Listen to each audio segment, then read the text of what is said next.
Hello, thank you for your patience as we just let the audience come in, but we're going to start because we have some fantastic speakers today, and I want to give them a good amount of time, as well as making sure there's time for a Q&A. My name is Matthew ten Bruggencate. I'm a communication officer at the International Institute for Sustainable Development, and on behalf of IISD and CPE, welcome, and thank you so much for joining us to discuss the latest UN General Assembly general debate. Joining us today, we have Javier Saraski.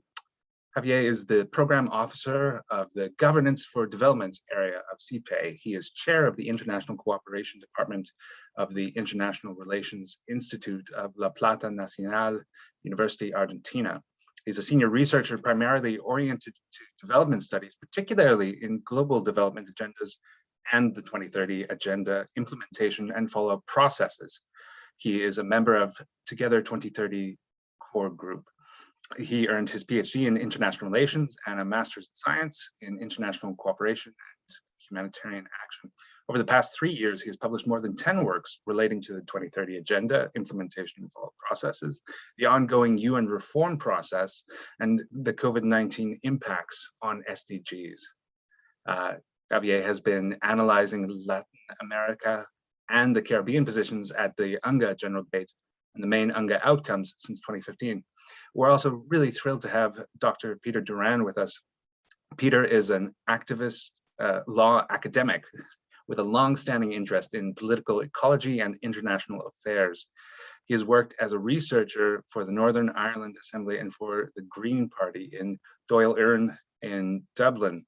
His most recent publication is a book on the attention economy, consumerism and well-being, a political economy of attention, mindfulness, and consumerism, reclaiming the mindful commons, and that's published by Routledge. The book draws on Buddhist philosophy to critique the attention economy. His research and interests include degrowth and the well-being economy, climate justice, global environmental politics, and the intersections of Zen philosophy, ecology, and well-being. And we have Faye Leone joining us, my colleague from IISD. Faye is a senior policy advisor with the IISD Tracking Progress Program and serves as the editor for the SDG Knowledge Hub, a site I'm sure a number of you are familiar with. She has a master's in international affairs from Columbia University with a concentration in trade and sustainable development. Her experience includes community organizing in Boston, refugee advocacy in Washington, DC, human rights and environmental fact-finding, and mediation training with Burmese communities in Thailand, and global governance with particular interests in UN reform and sustainable business. She is based in Beacon, New York. So we are so thrilled to have this conversation here today. And we are very curious about your thoughts as well. So in the chat, I see a number of people are already introducing themselves. Thank you so much. Please feel free to add your particulars to the chat, but I'll also draw your attention at the bottom of your screen. There is a Q&A function, a question and answer function that allows you to submit questions throughout the webinar that we can answer by text, but also that we intend to bring up at the end for a discussion. So if you have observations, if you have any questions for the panelists, please drop them in there. And if you don't have questions or observations, you can upvote for other people's questions if there's something really piquant that you want answered. But I'm going to stop talking now and turn things over to Peter Duran for his overview of the UNGA role and his thoughts on the issues that were discussed at this session. So Peter, if you want to unmute and turn on your camera. Okay, well, thank you very much for the invitation.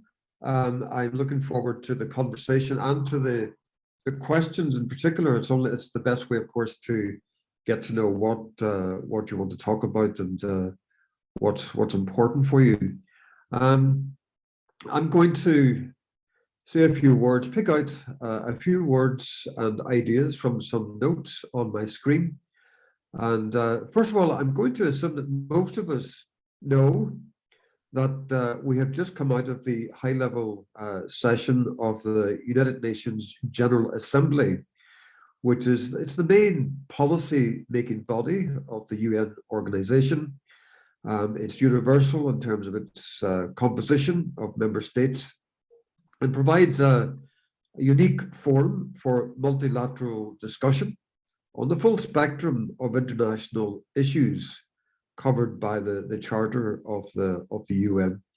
So as the premier, you might say the premier multilateral institution, in the wake of the US election, with the arrival of Joe Biden, this should have been a hopeful, a very upbeat moment for multilateralism, a sign or a signal which Joe Biden sent to the UNGA, was that America was back in the multilateral business and wanted to cooperate fully with the multilateral system after a period of great uncertainty and heightened instability during the Trump regime in particular.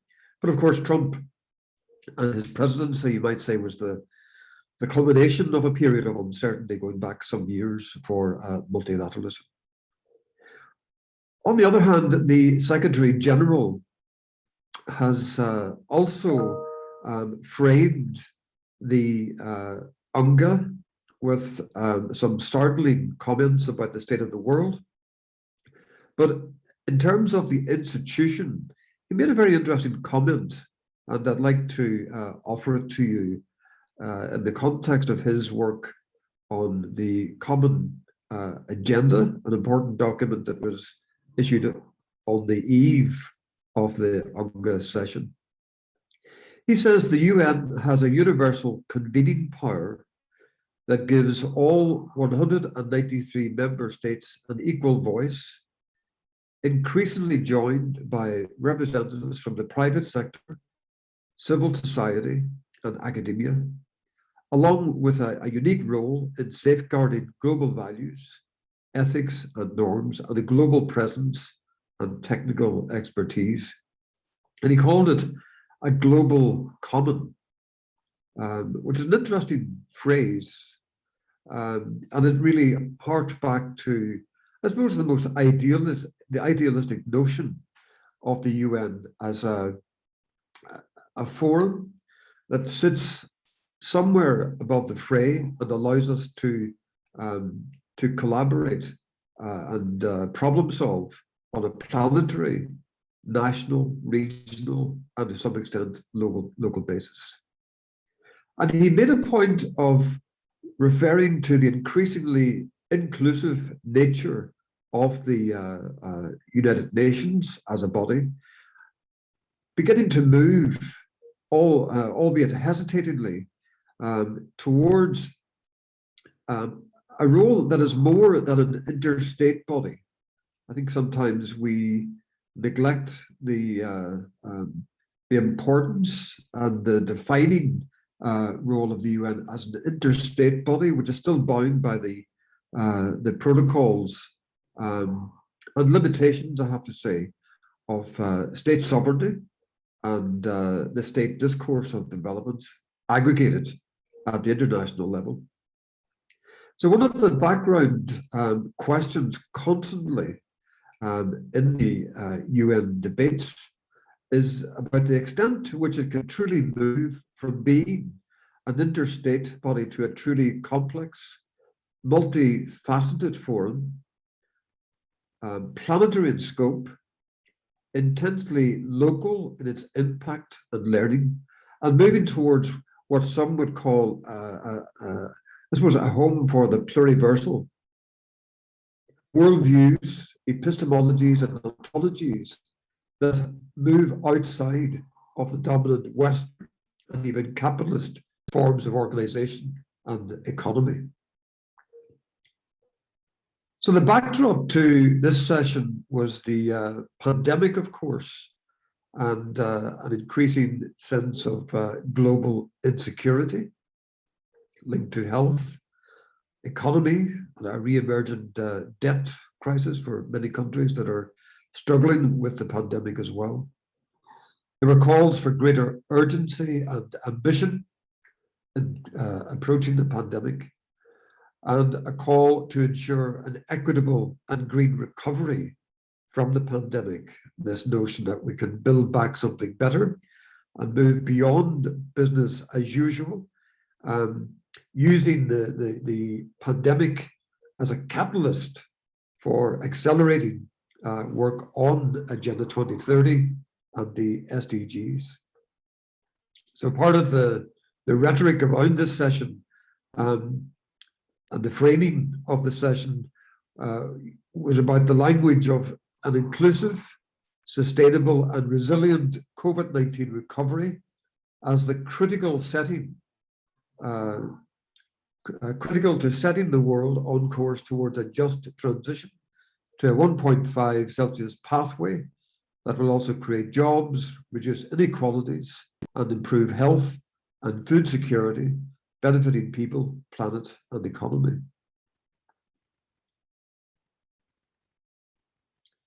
Now, when I refer to the Secretary General's report on the common agenda released on the eve of the UNGA session, one of the paradoxes and challenges, of course, is the way in which his critical language, his critique of the operation of the multilateral system and the gaps in that system embraces the UN itself.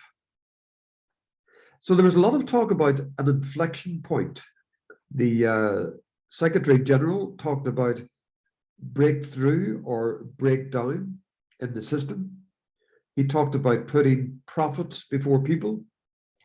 He talked about the need to meaningfully involve and engage with young people to institutionalize the roles of future generations. Joe Biden also talked about an inflection point in history. The Secretary General said an inflection point in history, which is our biggest shared test since the Second World War. Humanity faces a stark and urgent choice, a breakthrough or a breakdown.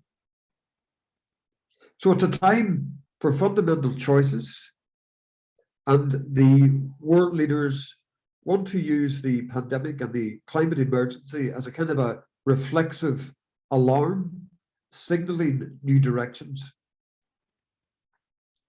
Guterres said, "Our world has never been more threatened, and we have to make many crucial choices on what we face today, such as on peace and security, health, inequalities, and even more, what is ahead of us in terms of climate change and digital developments."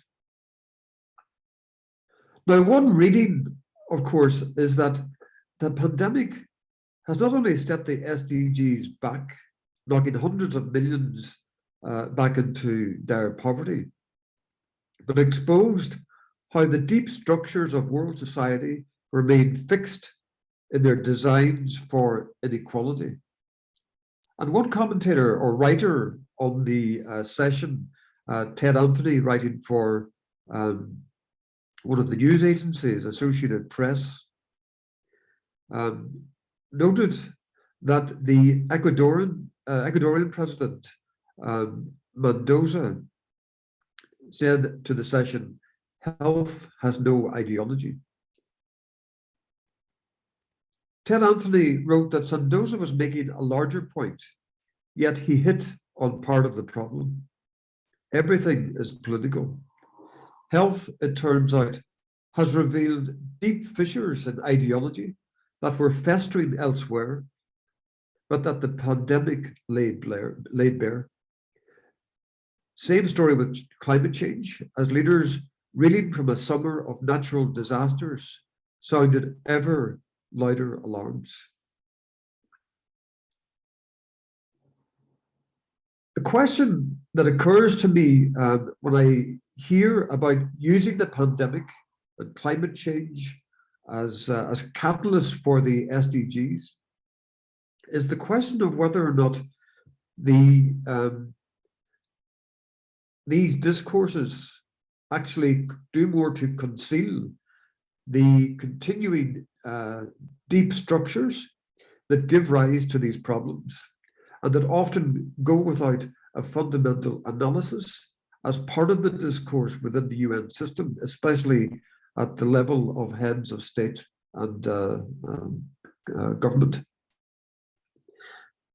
And one of the participants in the session called out this trend, this ritualistic approach to these issues that often marks the contributions from the head of state and government.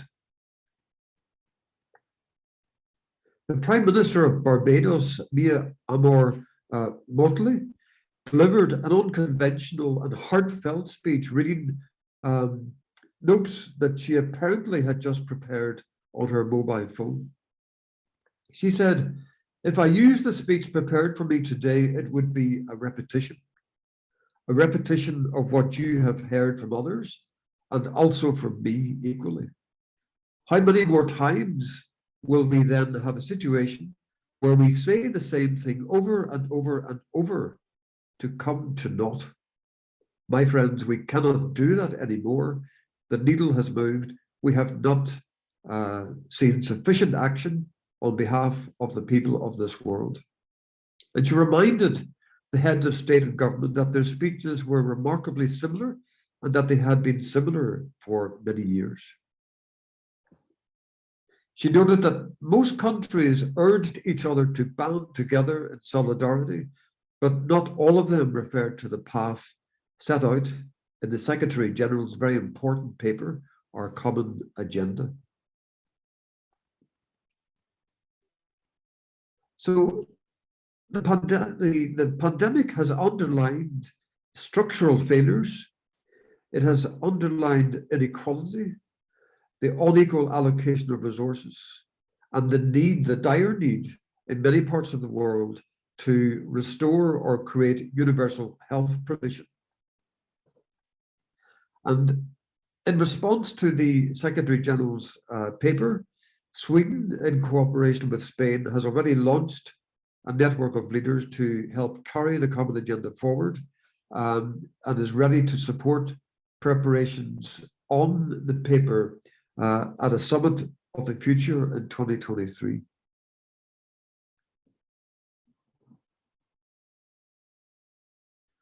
What I want to ask and throw out today is the question, what do we mean by this inflection? What do the world leaders mean? What do civil society mean when we recognize that we are at such a turning point for our global institutions, our financial institutions, political institutions, and as some would say, a civilization? And of course, it depends, as always, on where we stand. There is a point of consensus you might read from the UNGA session around this notion of inflection, of turning point, language of new paradigms, and the need to move our global governance institutions in ways that are up to the task of recognizing the deep change and the deep failure that has accompanied our global system. The consensus on the language can be deceptive.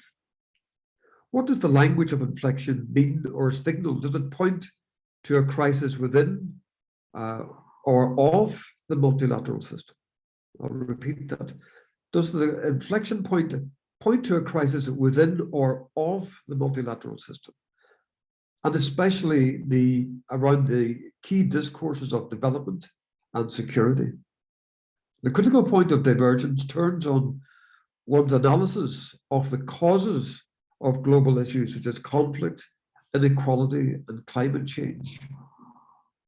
And I would suggest that what's clear is that the consensus does not extend, of course, to any one analysis of the underlying causes. And the second question that flows from that is whether our current governance institutions are part of the problem or part of the solution. The UN was not only created in the aftermath of the two world wars, its foundational agenda, identified most closely with the Security Council, locked in the geopolitical, developmentalist, and security paradigms that prevailed after those wars, and the processes of decolonization that are inseparable from the contested history of development as a one world container for economic planning and design, largely in the image of capitalism. As Karl Marx reminded us, when a new society is born from inside the old, it drags many of the defects of the old system with it. So when we raise the issue of the meaning of the inflection, we must recognize perhaps that fractures that emerged over, for example, UNEP's green economy agenda back in 2012 are still being played out. And this debate over the green economy or the Green New Deal was part of a larger tension embedded in the UN's own history and linked today to demands for the decolonization of our economic and development discourses, with their counterparts in demands by feminist economics for a radical transformation in the dominant economic narratives in favor of care and well-being. The international model of green capitalism carried forward in the Declaration, Transforming Our World, the 2030 Agenda for Sustainable Development, reveals and continues in many ways to be invested in a number of flaws and tensions that have been identified by advocates of a more pluriversal post-Western model or models of development. And I'll end just with some of their observations. They point out that there is no analysis, no shared analysis of how the structural roots of poverty, unsustainability, and multidimensional violence are historically grounded in state power, corporate monopolies, neocolonialism, and patriarchal institutions. Secondly, there's an inadequate focus on direct democratic governance with accountable decisions by citizens and self-aware communities. There's a continued emphasis on economic growth as the driver of development, contradicting biophysical limits with the arbitrary adoption of GDP as the key indicator of progress.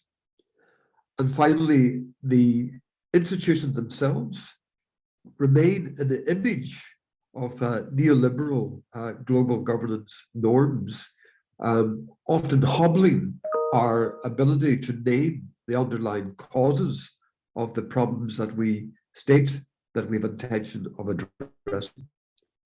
And finally, what's interesting is that while it's true that there is no deep analysis offered publicly in fora like the UNGA, the Secretary General's Common Agenda paper did reflect or echo many of these problems, especially, for example, around the GDP and moving towards new measures of economic growth.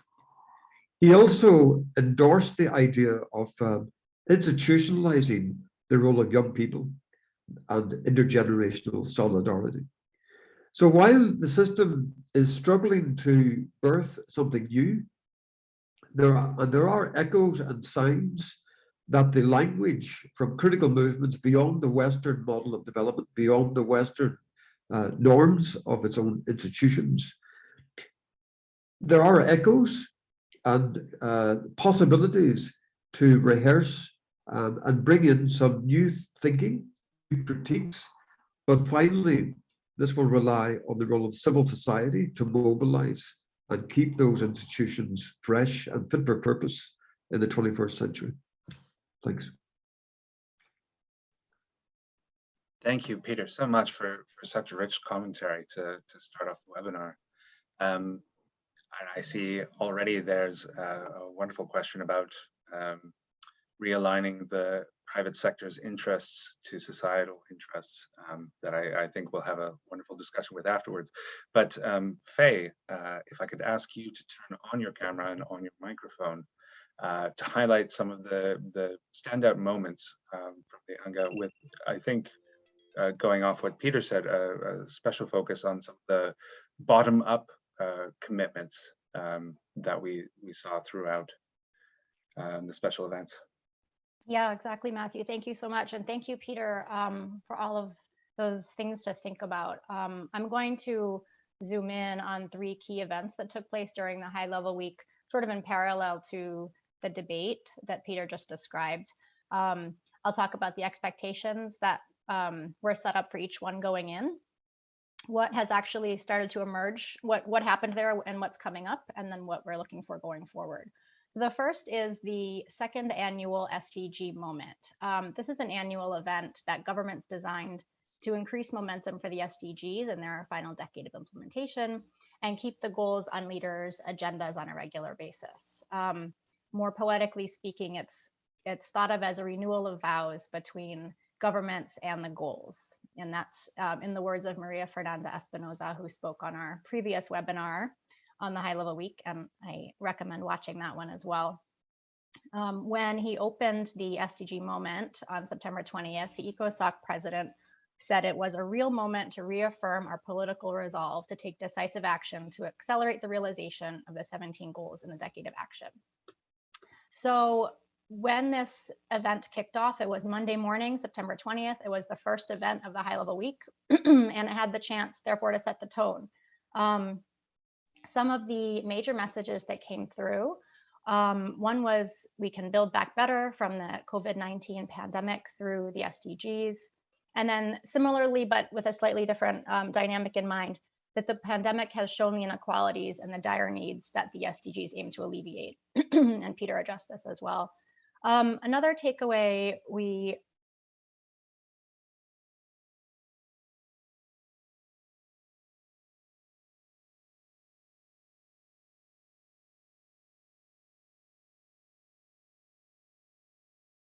if you don't want it to be stuck in your head for a week, they premiered the video during the SDG Moment.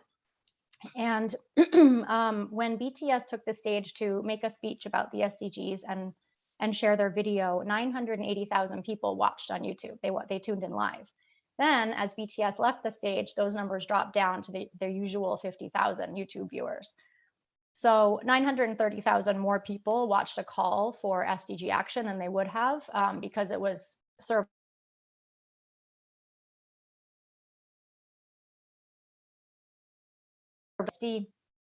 reflected back on this event in their analysis. They said that the youth leaders that called for urgency during the event, the SDG Moment, those are building on other calls for gender justice. And that together, those prompts from youth and gender leaders led officials by the end of the day to ask each other, how can we transition youth into these leadership roles sooner, and welcome the fact that they're putting their hands on the wheel. I think I'll pause and check in on tech. Or am I not seen or heard at the moment? Hey, there were just a few cutouts of your audio. Yep. I think, well, beginning after your thing about another point, although we did hear you discussing BTS and youth getting more strongly involved. Is that a correct summary of yes, that point? Yes, we've got it. Great. Then if you want to continue from here. Okay, I'll move on to where we're looking next, coming out of the SDG Moment. So first, it looks like there was more urgency injected into global conversations on sustainability, thanks to those discussions during that event. In other words, the bar may have been raised somewhat now for any time leaders speak up about climate change and other issues that affect young people. It's very clear there's a big audience paying attention who sees these conversations as being in their interest. So a little bit more of an expectation that leaders will say something more meaningful and move toward action. And then another thought is, going forward, is that the SDG Moment, it's part of a larger review landscape for the 2030 agenda. Another part of that review landscape is the UN's High-Level Political Forum on Sustainable Development. That takes place every July. And in 2022, we'll have the 10th HLPF session. So during that session, the SDG Moment's calls for a youth handover, they may have another chance to be heard because we have reviews coming up in July of SDG 4 on education and SDG 5 on women and girls. The other SDGs under review next year are 14, on life below water, so marine and coastal ecosystems, and SDG 15, which is life on land, terrestrial ecosystems, mountains and forests, etc., desert. So it's this set of review goals is setting up an emphasis on giving voice to the next generation in the context of this year's so-called super session on nature. And I'm looking forward to seeing what comes out of that combination. More broadly on stakeholder involvement, governments agreed this year on a few steps to strengthen the HLPF. And one of those was to, and I'll read the part of the resolution that they adopted. So this is an agreed decision, that governments will ensure broad, effective, and balanced participation of a diverse and inclusive range of major groups and other relevant stakeholders in all aspects of its work. And the text also suggests that countries consider including stakeholders in their official delegations at the forum. So we're going to be looking to see if governments will go ahead and invite more stakeholders into their official delegations, pay for their way if it's an in-person meeting, and will they be including youth and perhaps more women or young women to speak for themselves and live up to their agreement on inclusion and respond to the calls of the SDG moment. Okay, so I'm seeing the video is frozen. I'm sure it's very flattering. Should I continue or? Compared to some of the frozen videos that I have unfortunately graced webinars with, yours looks fantastic, and the audio is coming through now. So if you want to continue. Oh my gosh.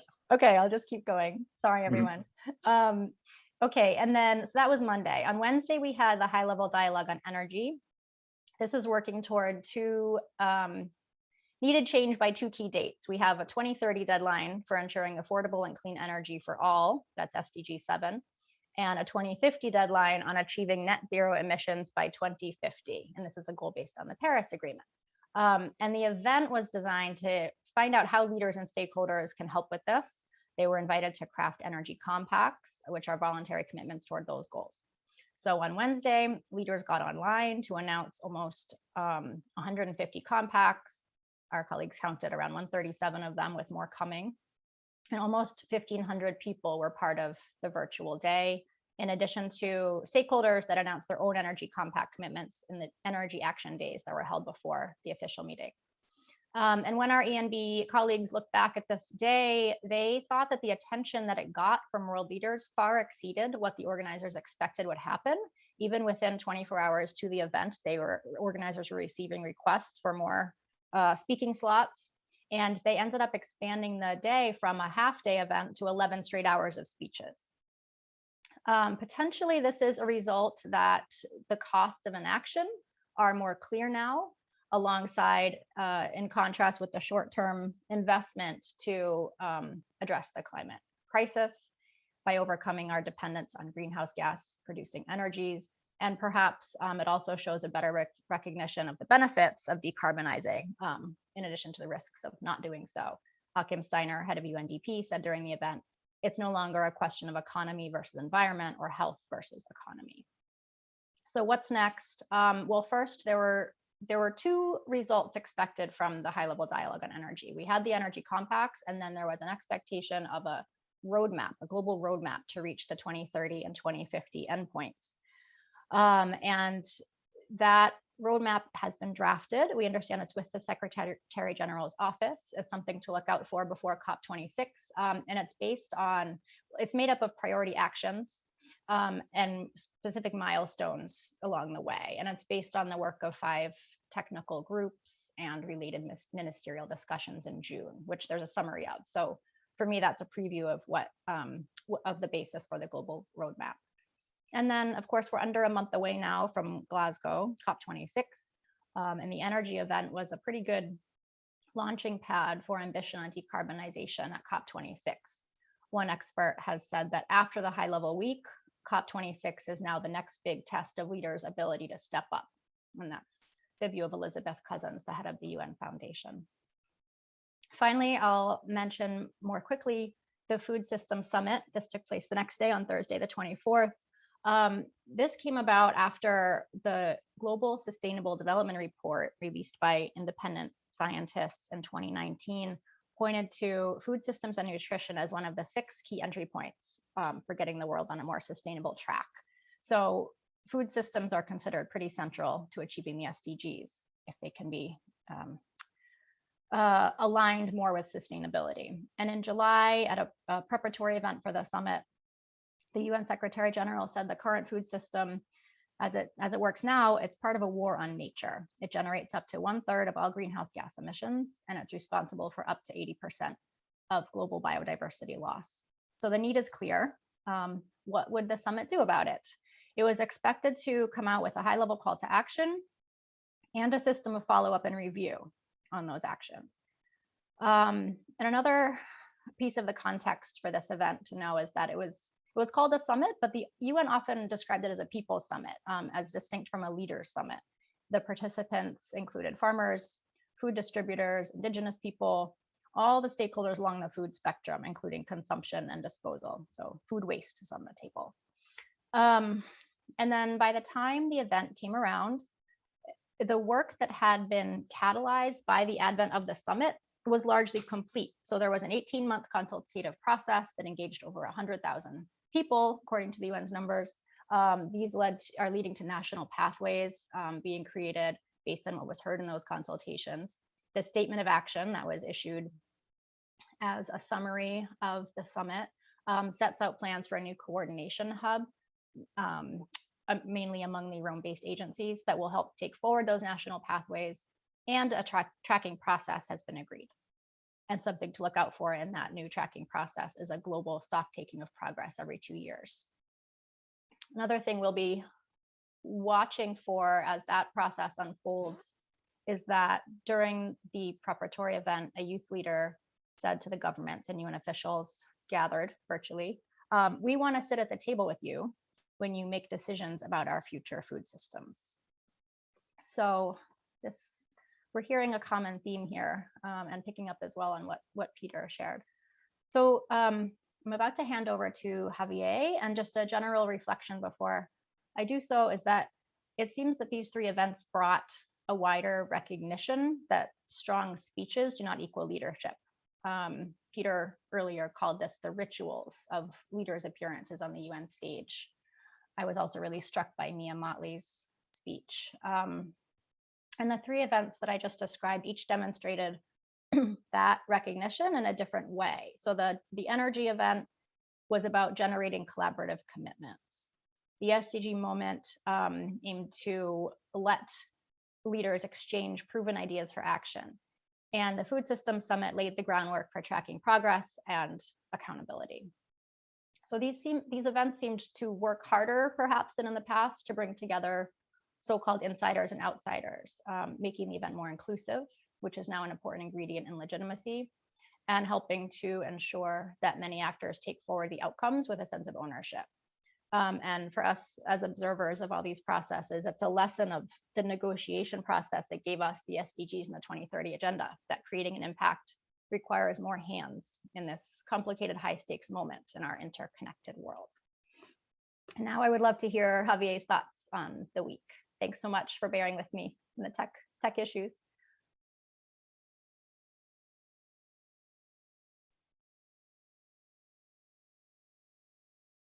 Thank you. It's a pleasure to be here today discussing with you our views at the end of the 76th General Assembly. And in my presentation, I want to highlight some moments of this year general debate that I understand summarizes in a general way what happened in the New York gathering. And I should say that I will not talk about the BTS performance, so I apologize in advance if I am disappointing the people here. So let's begin at the beginning, as Alice did in her adventures in Wonderland. The first thing is that following a considerable debate on traveling or not traveling to New York, an issue that we talked about in our previous webinar, and after a huge discussion, we saw Bolsonaro talking at the UN, even though he has explicitly said he's not vaccinated. As you may know, the Brazilian Minister of Health traveled with him and suffered a COVID-19 contagion in New York, and the same happened with some members of the Brazilian mission at the UN that were working with the president team in New York.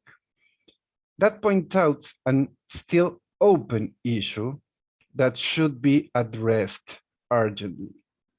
Which strategy should the UN apply to move back to in-person meetings? Because it is clear that a case-by-case strategy, it is not acceptable. The second speaker was Biden. His speech marked the United States' return to the UN, but no signs of being ready to rediscuss multilateralism was provided. He took care of not mentioning China directly. And my summary of his statement is more or less as follows. We are back in the UN. We are strong as we ever were. We are prepared to use our power whatever we consider it necessary for the United States interest. So it's not a very kind way of coming back to the main multilateral institution in the world. And maybe it is a good moment to remind that the United States organized the meeting on COVID-19 vaccination, but at the same time led the boycott against the high level to commemorate the 20th anniversary of the Durban Declaration and Program of Action. I mentioned China. At the last minute, the Chinese president decided to give a pre-recorded video statement at the ANGA. He proposed to launch a 6-point global development initiative whose contents are more or less the same as the Building Back Better Secretary General initiative, staying committed to development as a priority, staying committed for sharing benefits with all, staying committed to innovation and driving development, to harmony between man and nature, and to results-oriented UN actions. So nothing really new. Maybe the most important information that the Chinese president has provided is the decision of China of not continuing financing carbon energy centrals as part of the cooperation that China is offering. And then we can move to the sixth speaker, Slovakian President Zuzana Kaputova.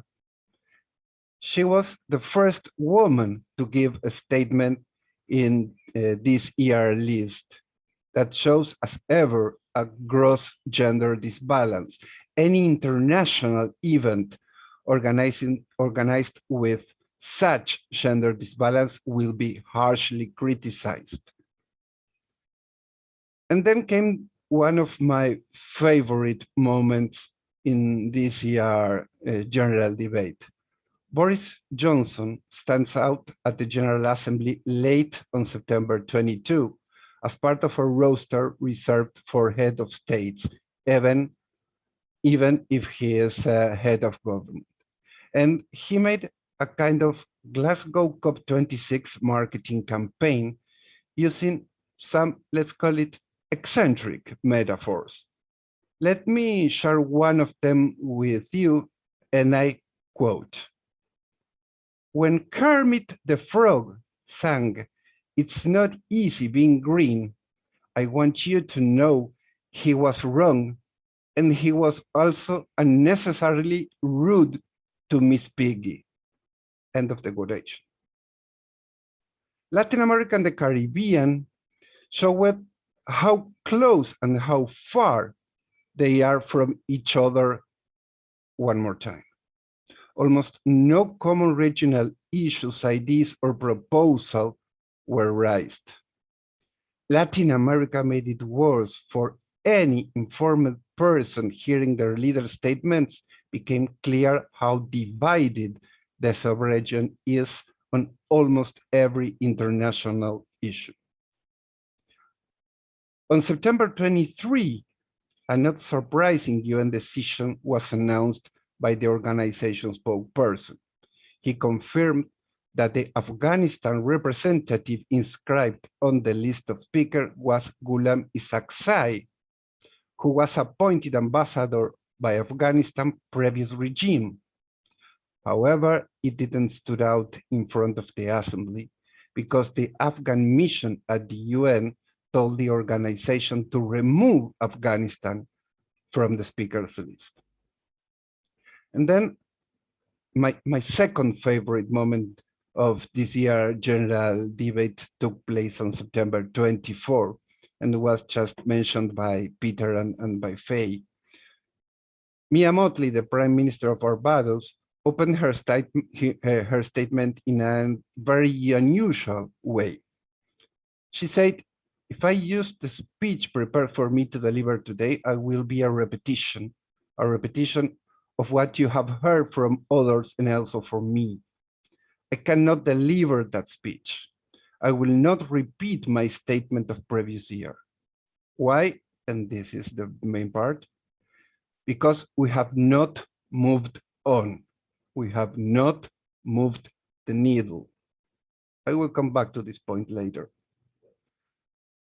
The 76th General Debate has set the stage for this year diplomatic work at the UN. There is no real option other than move the needle. And we need to move the needle quickly. Will global leaders be up to the job? It is still something to be seen. Let me share with you a feeling I was following the entire general debate. And when the last statement ends, the big question in my head was, are the global leaders really understanding the urgency of the problems we are facing as a global community? I'm sure that they can understand and explain what are the main problems we are confronting. But what about the urgency? I think time is a critical question nowadays, and I'm not sure if the world is ready to move really fast. That is exactly what we need. As was previously underlined here, the ANGA 76 main issues were vaccine equity, climate change, and the very important call to move from words and promises to action. However, I almost didn't hear concrete and actionable proposals or commitments. Besides, the developing world underlined the need for a global debt restructuring process. In their leaders' word, the world comes to support them to face the COVID-19 crisis too late and too short. As a result, their debt level rose critically. To keep at debt restructuring is, in this view, the last opportunity to recognize developing countries' effort to fight the pandemic and to a fairer distribution of the world cost of confronting the virus. Let me finish my presentation with a very UN phrase. Each night, at the end of the working day, correspondents at the UN headquarters in New York hear this expression: the lid is on. Bearing in mind the 76 ANGA outcomes, not 100%, I should say. And I thank you.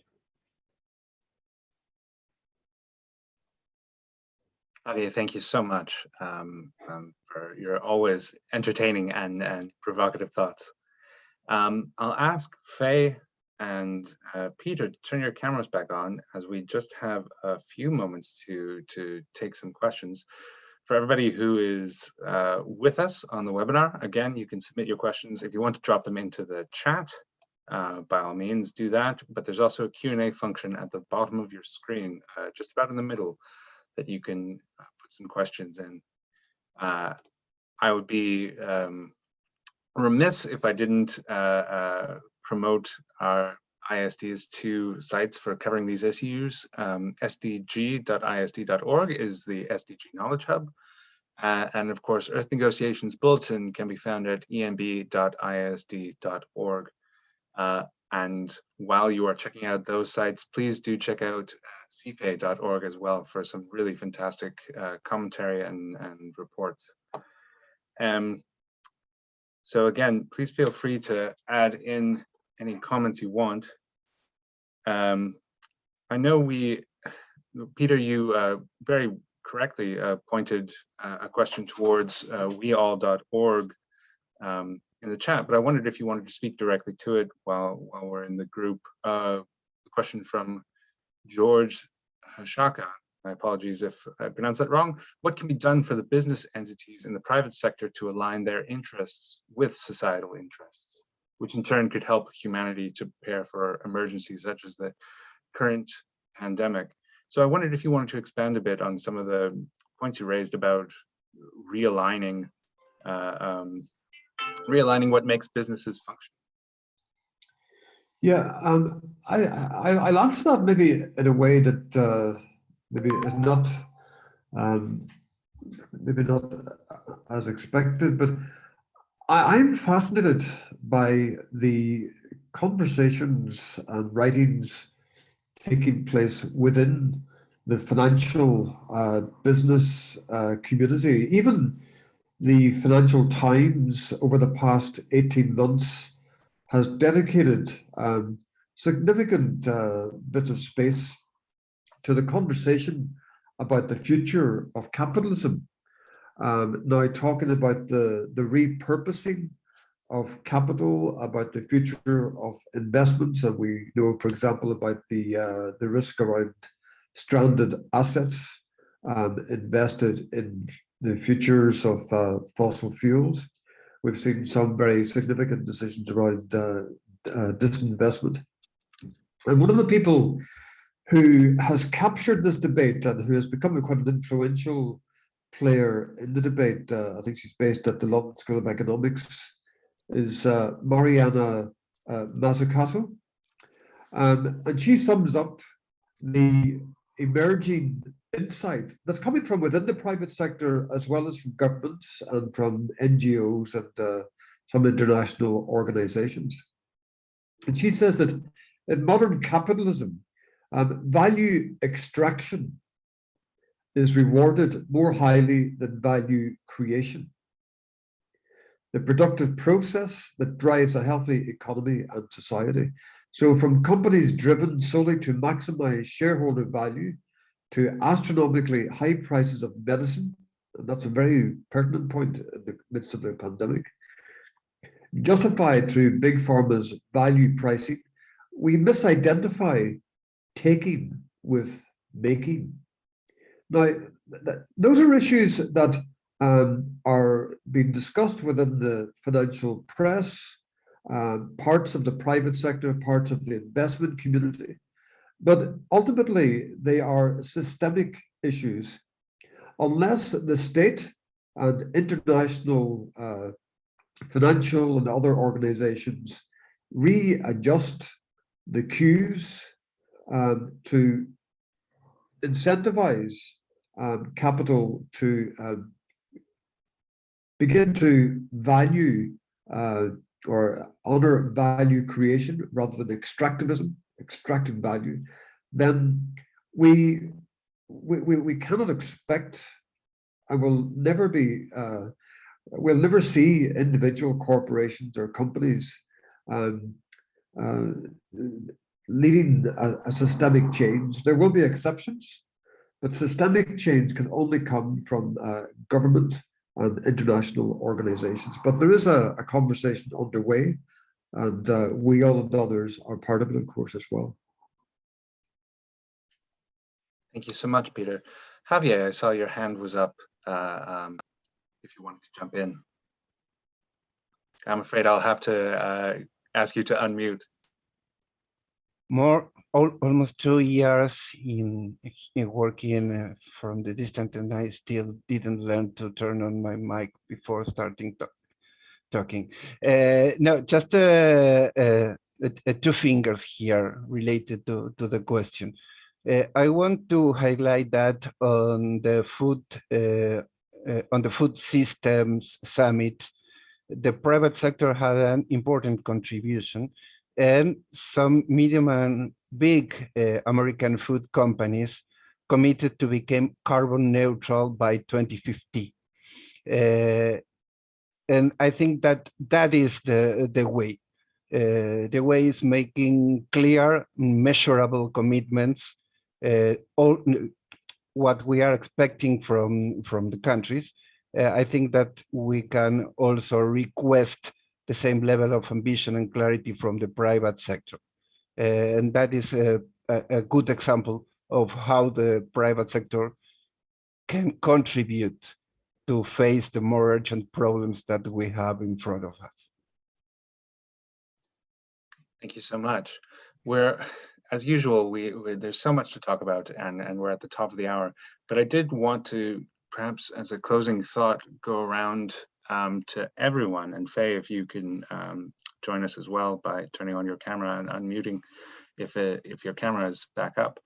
A question in the chat from Maria Ortiz Perez.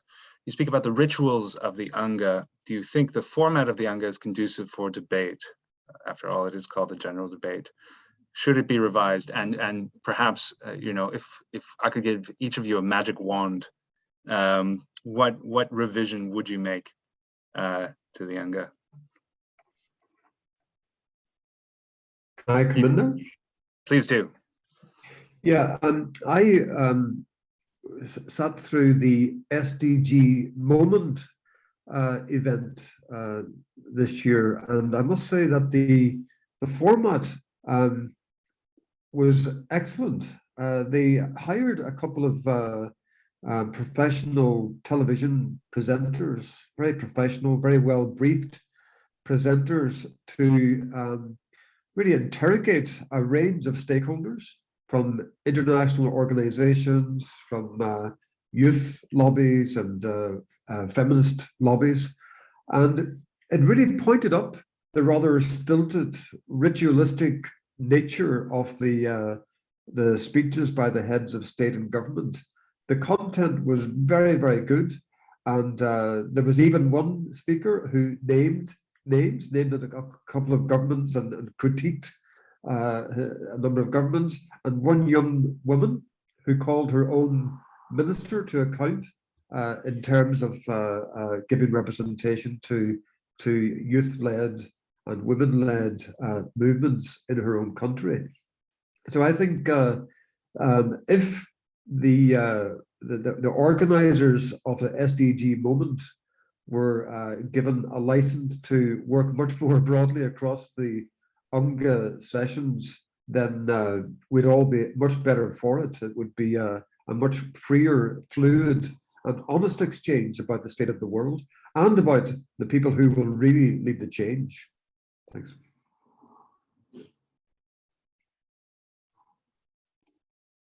Javier, did you want to share some of your thoughts? Yes, thank you. Yes, of course, Anga, it's a ritual, but we need to take into account that UN is ritualistic and multilateral diplomacy is ritualistic. So I think that there are many changes that we could do to improve or make the Anga debates more efficient. But they should take part as a chapter on a broader UN reform. It makes no sense to focus on the General Assembly, and I think that the general debate is still the main place in which the international debates scene is setting each year.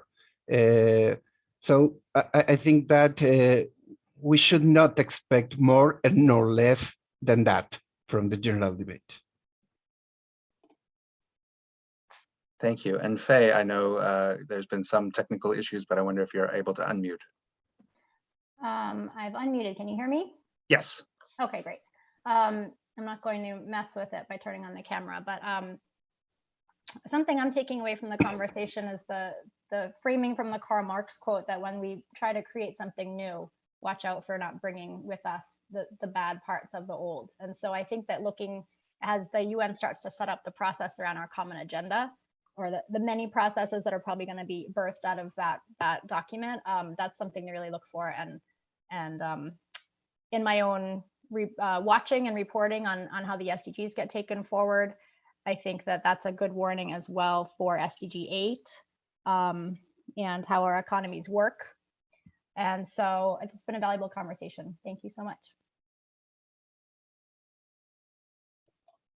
Thank you all for really a really engaging conversation and that we'll keep having and keep going forward. And thank you everyone for joining us today. We really appreciate it. We're deeply indebted to CPE for helping us put on these webinars, and Javier and the team, we're so thankful. Gracias. And with that, we'll wish you a very good day, and please stay safe wherever you are. Thank you. And thank you very much. Thank you to ESD, to Peter Doran, and to everyone here participating in the event.